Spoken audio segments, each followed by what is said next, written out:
नमस्कार, आप सबका हार्दिक स्वागत और अभिनंदन है। आज नव नालंदा महाविहार मानित विश्वविद्यालय नालंदा बिहार में 3 दिवसीय चल रहे नालंदा डायलॉग का समापन सत्र था और इस समापन सत्र के बाद हमारे बीच में यहाँ पे नव नालंदा महाविहार के इस जो नालंदा डायलॉग में पार्टिसिपेट कर रहे कुछ शोधार्थी हैं, कुछ लोग हैं, तो हम उनसे जानेंगे कि कैसा उन्हें अनुभव यहाँ प्राप्त हुआ, क्योंकि ये जो नालंदा डायलॉग का कार्यक्रम था वो योग की परंपरा के ऊपर, योग के विज्ञान के ऊपर, योगा साइंस एंड टेक्नोलॉजी के विषय पर जो है कि चल रहा था।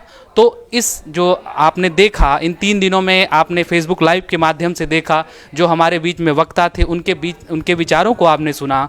तो अब हम जो है कि जो यहाँ पे उस डायलॉग में पार्टिसिपेट कर रहे थे, हम उनके अनुभवों को जानेंगे कि उन्होंने यहाँ पे उनको कैसा लगा, उनको कैसी सारी चीज़ें लगी, तो हम इस चीज़ को जानेंगे।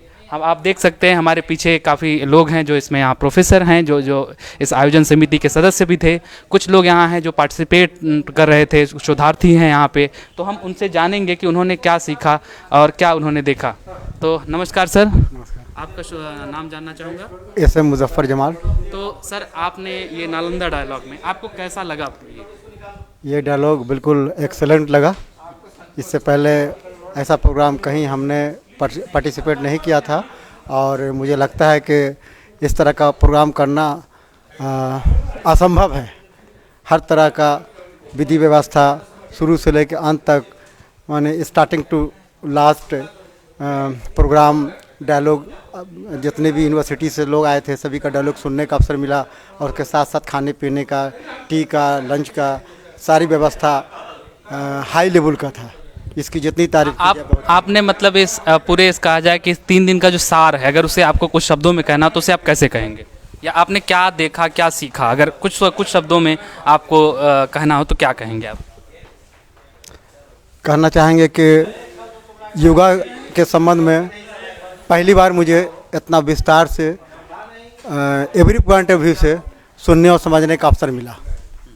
चलिए, तो ये थे और हमारे जो और पार्टिसिपेंट हैं उनसे पूछना चाहूँगा, उनसे मैं पूछना चाहूँगा कि कैसे जो है।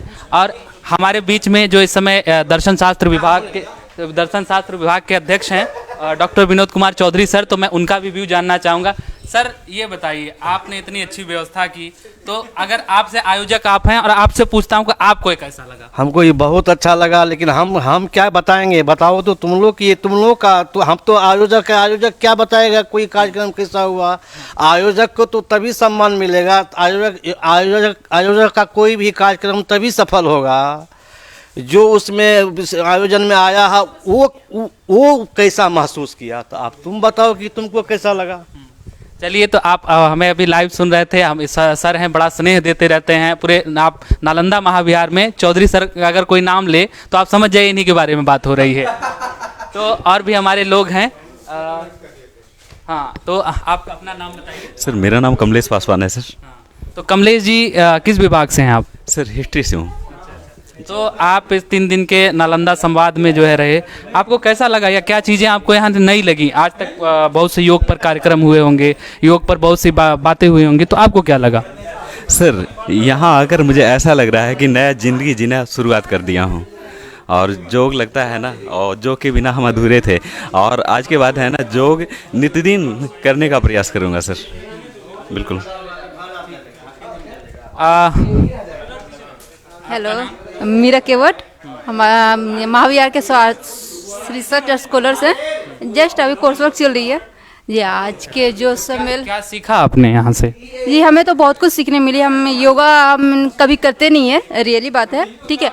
और यहाँ पे टेक्नोलॉजी वगैरह के बारे में बहुत कुछ जानकारी मिली, तो ये हमारे सीखने के लिए बहुत ही अधिक सक्षम और सफल समायोजन बोल सकते हैं। चलिए, ठीक है। हाँ श्रीमान जी, आपका शुभ नाम जान सकता हूँ? मेरा नाम मनीष कुमार चौधरी, शोध छात्र, दर्शन शास्त्र विभाग। तो दर्शन शास्त्र विभाग आपके ही विभाग का कार्यक्रम था। तो अब देखा जाए तो आपने 3 दिन आप आयोजक भी रहे, आपने जो है कि यहाँ सुना भी देखा भी, तो आपने कई जगह सुना होगा, योग के बारे में जाना होगा, तो अन्य जगहों से लेकर के यहाँ आपको कैसा लगा या क्या अब आपको अलग लगा? क्योंकि योग पे मैं नहीं मानता कि कोई पहला व्याख्यान होगा या कोई ऐसी कार्यक्रम की श्रृंखला होगी, तो आप इसको कैसे अलग देखते हैं? बिल्कुल।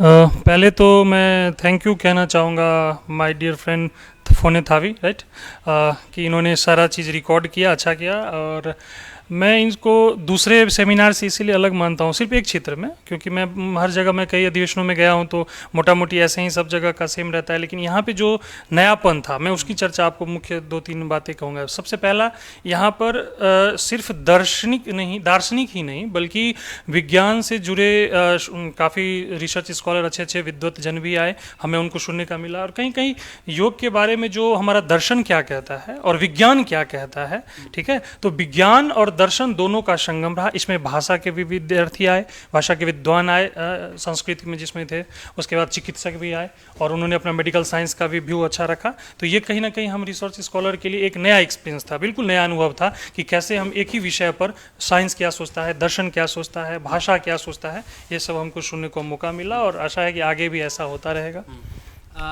जैसे कि मैं भी इस कार्यक्रम में शामिल रहा, मैं चीज़ों को देखता रहा, तो जो है कि हमारे बीच में एक भिक्षु हैं, और मेरी एक समस्या है कि मुझे बहुत ज़्यादा अंग्रेजी नहीं आती है और वो भिक्षु हैं और उनको जो है कि बहुत ज़्यादा हिंदी नहीं आती है। तो वेस्ट वेनरेबल, how are you? Yeah, I'm fine. Thanks. What's your name? My name is Subhana, अच्छा, from Cambodia. Cambodia. Yeah. How to feel you? How do you feel? Sorry for interrupt. First of all, I want to ask some questions, if you don't mind. First of all, you share your thought. How was your experience during last 3 days? Hi everyone. My name is Subhana. So, how my experience in the seminar? Because I like to join in the seminar, or participate in seminar, because this seminar or conference then make me have experience and to research to know about that how the professor, our scholar, our professor, doctor to do presentation or share the knowledge to the research scholar or young generation. That is the benefit for us to learn from them. Because okay, thank you. हमारे बीच में आज इस पूरे Nalanda dialogue में जो है कि आप हमारे फेसबुक लाइव में देख रहे हैं, आपने ने कल देखा भी होगा और आज भी देखा होगा, हमारे बीच में मैम है। तो मैम से जानना चाहूँगा कि वो आई, उन्होंने क्या उनको यहाँ अलग लगा। बहुत सी जगह प्रोफेसर हैं तो कहीं न हर जगह व्याख्यानों में जो है कि कार्यशालाओं में जाती रहेंगे, तो ये नालंदा संवाद उनके लिए कैसे अलग रहा, तो आज मैम से जानना चाहेंगे। मैम, पहले तो आपका शुभ नाम जानना चाहेंगे। मैं डॉक्टर साधना दोनेरिया, विभागाध्यक्ष योग विभाग, बरकतुल्लाह विश्वविद्यालय भोपाल। ये नालंदा संवाद बहुत अच्छा रहा और इस प्रकार का संवाद जिसमें अनेक स्ट्रीम से लोग जुड़े थे, जैसे फिलॉसफी, योग, संस्कृत, इवन डॉक्टर्स, और सभी ने योग समन्वय कैसे हो सकता है, फिजिकल, मेंटल, स्पिरिचुअल, और किस प्रकार आज हम इस विपरीत समय में स्वयं के साथ और सबके साथ समन्वय बनाते हुए अपनी यात्रा को सुगम बनाएं।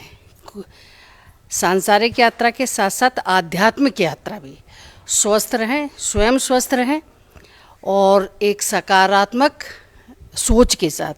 योग क्या है? सकारात्मक सोच देता है, आत्मविश्वास देता है, आत्मबल देता है, सोचने समझने की शक्ति देता है, निर्णय क्षमता का विकास करता है।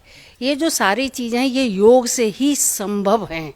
एक ऐसी सरल और सहज विधा है जो व्यक्ति को बहुत ही आसान, सरल और सहज तरीके से सर्वांगीण विकास करती है, व्यक्ति को मानव बनाती है और इस संसार में सफलतापूर्वक जीने का सुगम मार्ग बताते हुए परमात्म तत्व की प्राप्ति कराती है। मानव ही एक ऐसा प्राणी है जो विवेकशील है और विवेकशील प्राणी को उस परमात्म तत्व के साथ जुड़ने का अधिकार है और उसे अपने अधिकार का ठीक तरीके से पालन करते हुए, अच्छा मार्ग अपनाते हुए, स्वयं के साथ साथ दूसरों का भला करते हुए आगे बढ़ना चाहिए। हमारे माननीय प्रधानमंत्री जी का भी यही सोच है कि स्वस्थ रहें, स्वस्थ रहें और आत्मनिर्भर बनें। योग करें, स्वस्थ रहें, आत्मनिर्भर बनें। तो योग देखिए ऐसी विधा है जो स्वयं को स्वस्थ रखते हुए आत्मनिर्भर बनने का भी हमको एक मार्ग दिखाती है। मैम, जैसे अब आपने जो है कि यहाँ काफ़ी बातें हुई, तो अंतर्राष्ट्रीय फलक पे भी जो योग के बारे में जो बातचीत हुई, तो माननीय कुलपति जी प्रोफेसर वैद्यनाथ लाभ जी ने योगा को लेकर के जो है कहा। तो आप जैसे जो पश्चिम की जो चीज़ें हैं, जैसे मैं कई जानता हूँ, उन्होंने कई थेरेपी बनाई, तो हमारे योगा से विपश्यना की बहुत सी विद्याओं का कट करके उसमें से कुछ चीज़ें जोड़ करके और कुछ चीज़ें जो है कि निकाल करके जो है कि उन्होंने उसको फिर एक थेरेपी का नाम दिया। तो आप उनको, उनकी तकनीक को और फिर भारत की जो ये ज्ञान परंपरा है उसे अलग कैसे देखती हैं? देखिए, योग भारतीय संस्कृति का आधार स्तंभ है।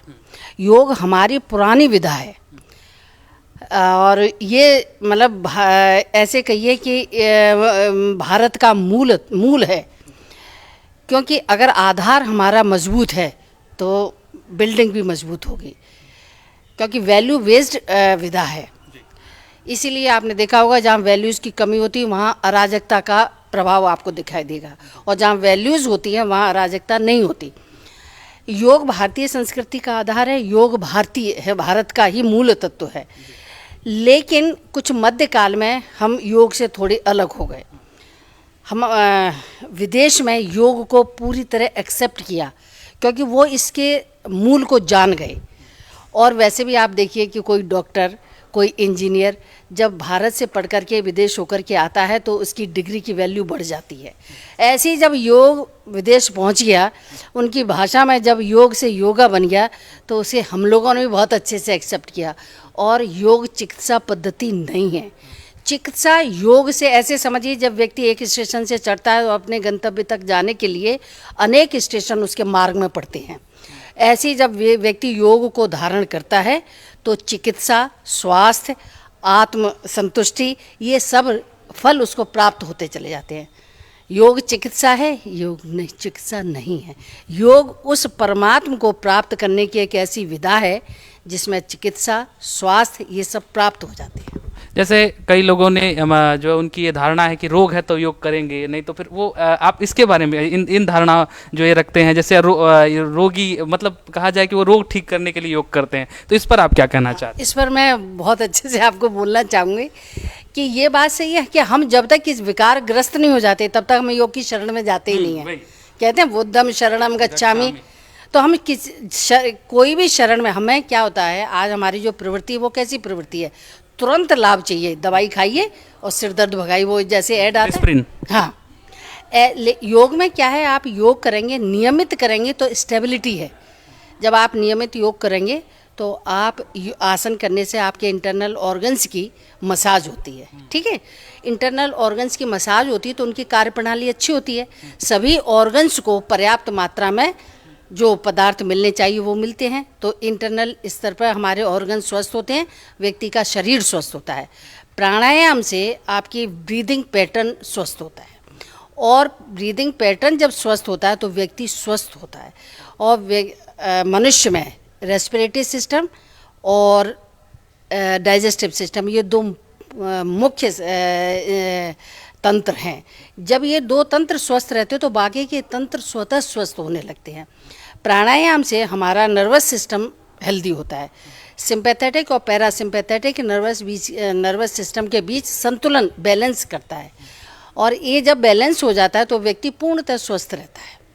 तो योग भगाए रोग, ये व्यक्ति को आकर्षित करने के लिए एक कथन बन गया है, रोग भगाने के लिए योग। लेकिन मेरे को ऐसा लगता है इसी कारण व्यक्ति करे, क्योंकि जब व्यक्ति रोग मुक्त हो जाता है तो उसका आकर्षण योग के प्रति बढ़ जाता है। जब योग के प्रति आकर्षण बढ़ता है तो फिर उसको इंटरेस्ट आ जाता है, और फिर वो अपने उसको जीवन प्रणाली में, अपनी शैली में शामिल कर लेता है। उसे देख कर के और भी लोग लाभान्वित होते हैं। तो किसी भी तरीके से व्यक्ति को आकर्षित होना चाहिए, चाहे वो योग भगाए रोग के कारण हो या समाधि की प्राप्ति के लिए हो, क्योंकि आकर्षण आज दुनिया आकर्षण के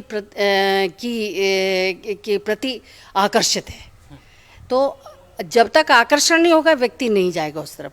तो योग एक आकर्षक पद्धति बन चुकी है, इसमें कोई शक नहीं है, क्योंकि आजकल जितने भी रोग हैं वो सब साइकोसोमेटिक हैं, और ये साइकोसोमेटिक डिसीज सब स्ट्रेस के कारण है। योग स्ट्रेस को दूर करता है, शारीरिक और मानसिक स्तर को संतुलित करता है, स्वास्थ्य प्रदान करता है, आध्यात्मिक उपलब्धि कराता है। यही बहुत बहुत धन्यवाद मैम। आप मैम को भी सुन रहे थे, मैम का बहुत बहुत धन्यवाद कि उन्होंने जो है, और भी हम जो है कि कुछ लोगों से पूछना चाहेंगे, इसके लिए हम जो है कि अब आगे चलते हैं, देखें कौन मिलता है, तो फिर उससे हम जो है बातचीत करेंगे। ओके। आप क्या प्रेस से हैं क्या? नहीं, हम लोग अच्छा, ये बना रहे हैं। हाँ, फेसबुक लाइव हैं अभी हम। तो अब देखते हैं कि जो यहाँ पार्टिसिपेंट रहे हैं उन्होंने क्या सीखा, क्या जाना। और अब देखिए हम सेमिनार हॉल से नीचे आ चुके हैं, तो अब हम जाते हैं, देखते हैं कुछ ऐसे प्रतिभागी जिनसे कुछ बातचीत करते हैं कि उन्होंने क्या सीखा, क्या जाना। तो हाँ, फिर हम जो है बातचीत करते हैं।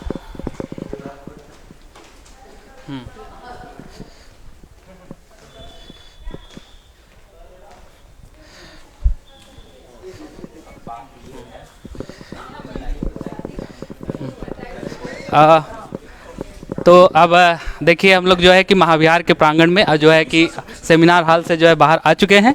तो फिर जो है कि हम लोग कुछ और जानने का प्रयास करते हैं। आइए।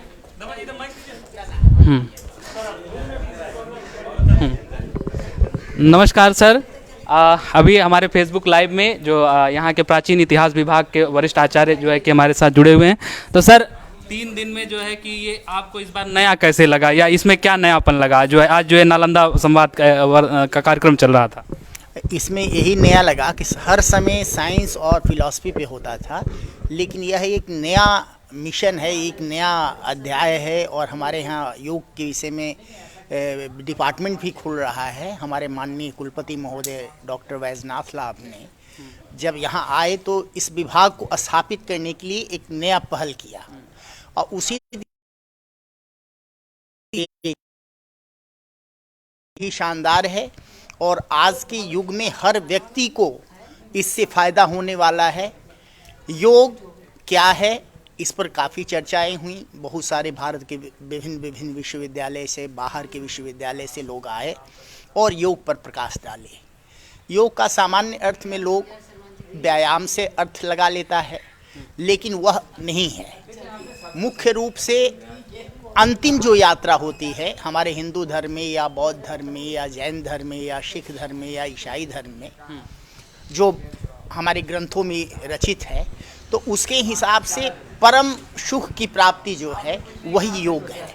और उस ध्यान के माध्यम से, ज्ञान के माध्यम से, भोग के माध्यम से भी, जैसा कि डॉक्टर प्रेम प्रकाश श्रीवास्तव ने कहा कि भोग से योग नहीं मिलता है। उन्होंने 100% सही कहा, क्योंकि अगर उन्होंने जनक का नाम लिया तो जनक विदेह थे, भोग में रहते हुए वो योग को प्राप्त किए थे। उसी तरह से भगवान कृष्ण को हम कह सकते हैं, जिसकी 16,808 रानियाँ थी। क्या वो भोगी था? नहीं, वो जोगी थे। आप रामचंद्र के विषय में भी देख लीजिए, तो वो जब सीता का हरण हो जाता है तो उस समय कहते हैं कि हे खग हे मृग मधुकर श्रेणी, तू देखी सीता मृग नैनी। तो क्या राम भोगी थे?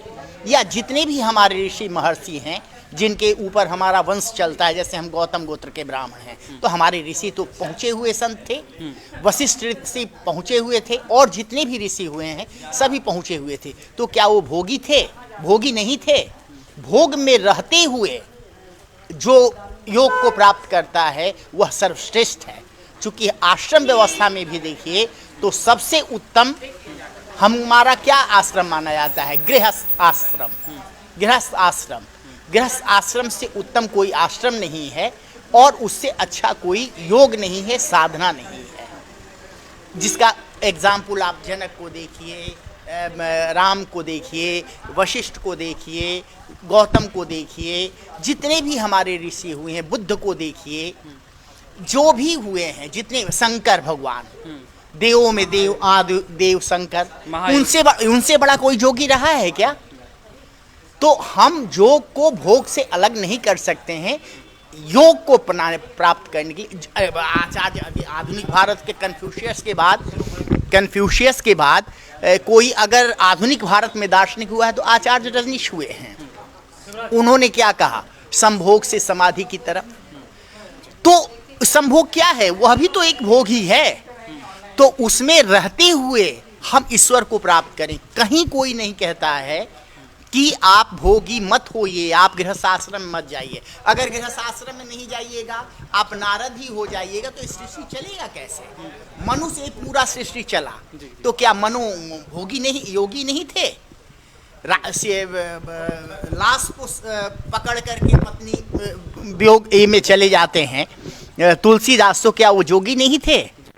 तो हमको भोग, योग, साइंस और दर्शन तीनों की दृष्टि से अगर हम देखते हैं तो हमारे जो माननीय कुलपति हैं, जो एक नई दिशा दिए हैं और एक नई दिशा देने का कार्यक्रम करें, हमारे माननीय प्रधानमंत्री नरेंद्र मोदी जी ने इस चीज़ को बढ़ावा दिया, तो इससे शारीरिक ही स्वस्थता नहीं होगी, मानसिक स्वस्थता भी होगी। और हर अच्छे समाज के लिए मानसिक से अधिक, शारीरिक से अधिक मानसिक शांति की आवश्यकता होनी चाहिए।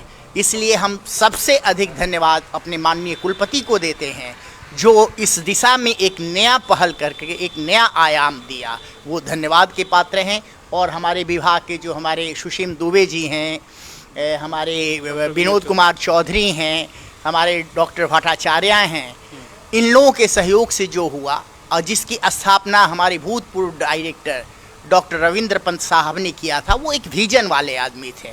और उस विजन को आज हमारे डॉक्टर लाभ साहब आगे लेकर के बढ़ रहे हैं, ये मेरे लिए इससे बड़ा कोई सौभाग्य की बात नहीं है। और उस नालंदा विश्वविद्यालय की खोई हुई गरिमा को स्थापित कर रहे हैं, इसके लिए मैं बार बार उनको धन्यवाद देता हूँ और इस टीम को धन्यवाद देता हूँ। बहुत बहुत धन्यवाद सर। आप जो है कि इस चैनल के माध्यम से इस कार्यक्रम को सुन रहे थे और हम एक फीडबैक के तौर पे देख रहे हैं, तो आप हमारे बीच में प्रोफेसर सीबी मिश्रा सर हैं, जिन्होंने अपनी बात कही, उनके लिए मैं उनका बहुत बहुत धन्यवाद देता हूँ। और मैं और कोशिश करता हूँ, आप नालंदा महाविहार को देख रहे होंगे, तो जो ये है, आप ये देखिए, ये यहाँ का प्रशासनिक भवन है। एक बहुत ही सुंदर प्रांगण है। आप इस फूल जो लगे हुए यहाँ के जो देख सकते हैं, ये यहाँ का आचार्य नागार्जुन जो है संकाय भवन है, जहाँ पे ये शैक्षणिक भवन है, जहाँ पे जो है कि पठन पाठन का कार्य जो है, सेमिनार कॉन्फ्रेंस के कार्य जो यहाँ पे चलते हैं। हाँ, तो वहाँ पे जो है कि आप देख सकते हैं, ये इधर जो है कि छात्रावास के परिसर हैं जो है वहाँ पे। और हमारे बीच में जो है कि डॉक्टर ललन कुमार झा सर हैं, जो पाली के आचार्य हैं। तो मैं सर से भी कुछ भी जानना चाहूँगा कि वो क्या कहना चाहते हैं। पहले तो सर बहुत बहुत स्वागत है आपका। सर, आप इस 3 दिन के कार्यक्रम में जुड़े रहे, आप वक्ता भी रहे, तो सर आप कैसे इस नालंदा संवाद के जो योग, विज्ञान और तकनीकी को लेकर के ये कार्यक्रम हो रहा है, तो इसे सर आप कैसे अलग देखते हैं?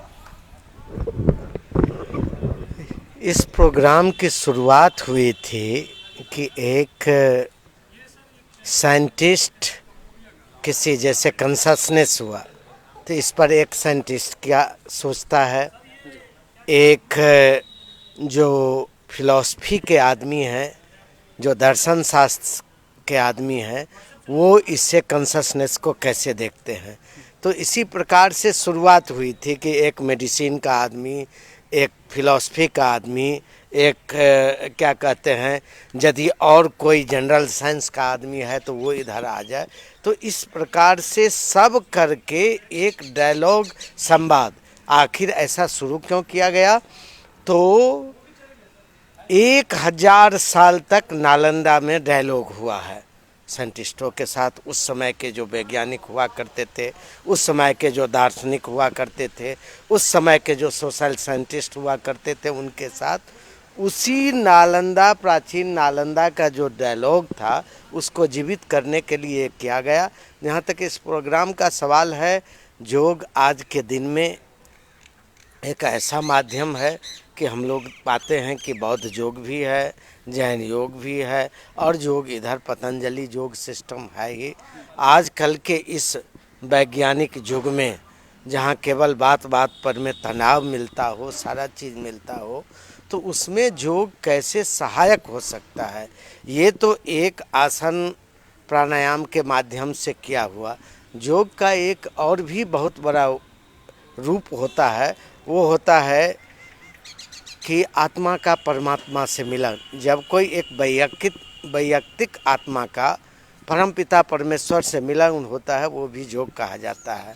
और इस होने के लिए ये आसान काम नहीं है। सबसे पहले एक आदमी पहले पुण्यात्मा बनता है, फिर वो धर्मात्मा बनता है, फिर वो महात्मा बनता है, फिर उसका परमात्मा के साथ मिलन होता है। तो योग अपने आप में एक विज्ञान है। योग के बहुत आयाम हैं, यम, नियम, आसन, प्राणायाम, प्रत्याहार, धारणा, ध्यान, समाधि के द्वारा इसे कहा जाता है। कैसे कैसे कई सिस्टमों में, जैसे अपने यहाँ कहा जाता है कि प्राचीन भारत में आहार और विहार से ही रोगों को ठीक किया जाता था। आहार तो हुआ कि हम जो बौद्ध धर्म में कहते हैं कबलीकार आहार, जो हम खाते हैं वो, लेकिन वहाँ 4 प्रकार के आहार की बात की गई है।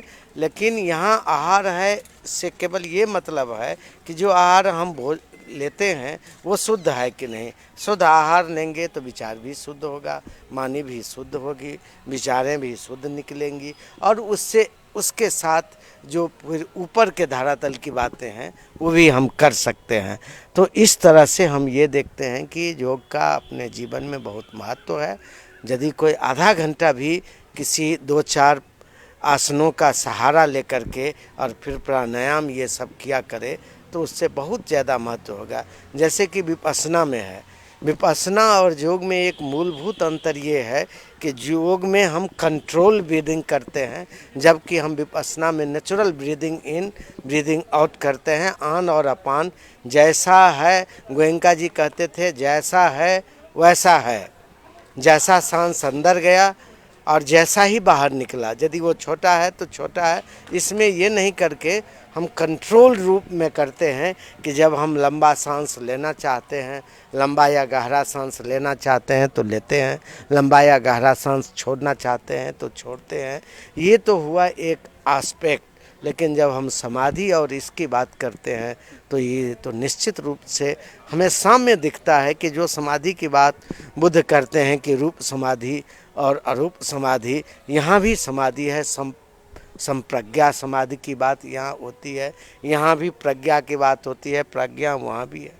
केवल मॉडलिटीज़ में थोड़ा सा अंतर दिखता है। मुझे इसी समय मुझे 2-3 शब्द याद आ गए। तो आपने जब विपश्यना की बात की तो मैं एक शब्द 3 कहता हूँ, आतापि संपजानो सतीमा। ये गोयनका जी की आपने बात की तो कई बार अपने जो है प्रवचनों में इस शब्द को उपयोग करते हैं। तो कैसे आप योग को और जो मैंने ये 3 शब्द हैं आतापि संपजानो सतीमा, इसे आप कैसे अलग करके देखते हैं, या कैसे इसको जो है योग और विपश्यना को आप कैसे जोड़ पाते हैं? आतापि का मतलब आ ब्रह्मलोका शब्द से होता है। आ का मतलब आ एक पपरा नीनी उदू संगवी, ये एक उपसर्ग है जिसका अर्थ होता है चारों तरफ से।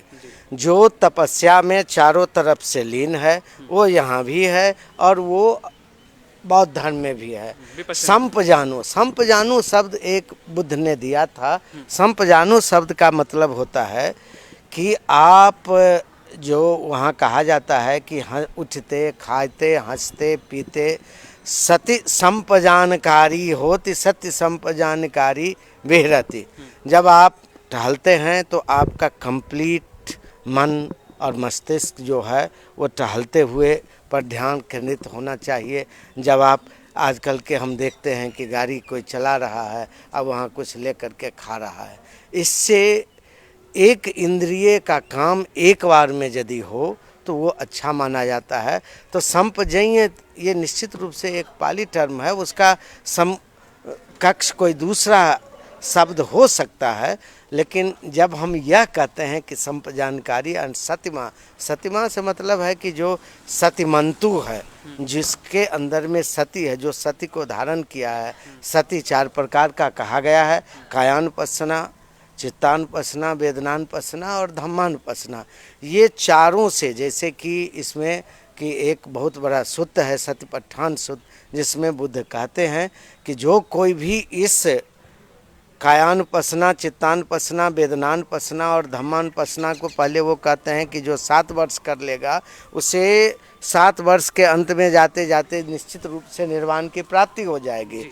फिर बाद में बुद्ध कहते हैं कि 7 वर्ष नहीं कर सका तो 6 वर्ष, 5 वर्ष, 4 वर्ष, 3 वर्ष, 2 वर्ष, 1 वर्ष। बाद में आकर के वो ये भी कहते हैं कि यदि वो कोई आदमी 7 ही दिन विपස්සना करे फिर भी उसका मन और मस्तिष्क निश्चित रूप से समाधिस्थ हो जाएगा, उसे समाधि का पूरा फायदा मिलेगा। तो सतिमंतु से सतिमा बना है और संपजन्य वही टर्म है कि वो बराबर कहते हैं। इस शब्द का प्रयोग दीघ निकाय के दूसरे सूत्र में, समय फल सूत्र में भी आया है कि सति संपजानकारी विहरति, ये शब्द आया है। यही अंतर है। बहुत बहुत धन्यवाद सर। आपने अब देखिए, एक तो फीडबैक हम लेना चाहते थे, प्रोफेसर ललन सर हमारे बीच में जो है कि हैं, तो हमने जो है कि कहीं ना कहीं एक पाली के आचार्य वो हैं, तो पाली के आचार्य को जो है, और आपने बुद्ध की विपश्यना के बारे में भी तो थोड़ा बहुत जान लिया, एक गंभीर चिंतन आपने जान लिया। तो सर बहुत बहुत धन्यवाद, आपने जो है हमें समय दिया। हम लोग जो है, और हम कोशिश करते हैं इस फेसबुक लाइव के माध्यम से और भी हम लोगों से जुड़ पाएँ। तो हाँ, हमारे बीच में एक और प्रतिभागी हैं। आइए, आपका क्या नाम है? हाँ, क्या नाम है आपका? कुशान कुमार। अच्छा, कुशान जी किस विषय में हैं? फिलॉसफी। अच्छा। तो कैसा लगा इस 3 दिन के जो है कि वेबिनार में, सॉरी इस तीन दिन के जो है कि आपको इस जो है नालंदा संवाद कार्यक्रम में जो है कि कैसा आप लग रहा है? आप कैसा अलग कैसे है ये? अब हम, क्योंकि हमेशा वेबिनार, सेमिनार, कार्यशालाएं होती हैं, तो ये आप इसे अलग कैसे देखते हैं? क्योंकि इस बार ऑनलाइन भी थे और ऑफलाइन दोनों थे, क्योंकि हमेशा ऑफलाइन ही होता था, इस बार ऑनलाइन ऑफलाइन दोनों था, इसलिए अलग है इस बार। ठीक है। तो आप मतलब आपने क्या सीखा? अगर आपसे पूछा जाए कि इसका सार आप कैसे समझते हैं, आपने क्या सीखा, तो इस पर क्या कहेंगे? इसमें यह सार है कि योग को अपने जीवन में उतारना चाहिए, ताकि जो भौतिक जीवन की चौक चंदा है उसमें आप मन की शांति के लिए, जो लोग कहीं कहीं जाते हैं आश्रम या कहीं और जाते हैं, उसकी आवश्यकता नहीं है कहीं जाने के लिए। वो योग के अनुसार आप मन की शांति कर सकते हैं। तो बहुत अच्छा रहा। आप देख सकते हैं कि जो यहाँ लोग थे, हमने उनके फीडबैक लिए, हमने उनको जो है कि जाना, उनको समझा, और ये श्री नव नालंदा महाविहार नालंदा के इस परिसर से, जहाँ पे आज नालंदा संवाद के कार्यक्रम की समाप्ति हुई है। तो आप सबसे जो है, आप लोगों ने 3 दिन इस कार्यक्रम को इस फेसबुक चैनल के माध्यम से, इस फेसबुक पेज के माध्यम से आपने लाइव देखा। तो और इस नालंदा की इस महान परंपरा को पुनर्जीवित होते हुए देखा, इस संवाद की परंपरा को पुनर्जीवित करते होते हुए देखा। तो इसी के साथ जो है कि बहुत बहुत धन्यवाद आप लोगों को, जो है कि बहुत, और मैं कोशिश करता हूँ जो है कि हम, तो इस जो है कि इसको जो है कि यहीं पे हम समाप्त करते हैं। बहुत बहुत धन्यवाद। नमस्कार, नमो बुद्धाय, सबको नमन।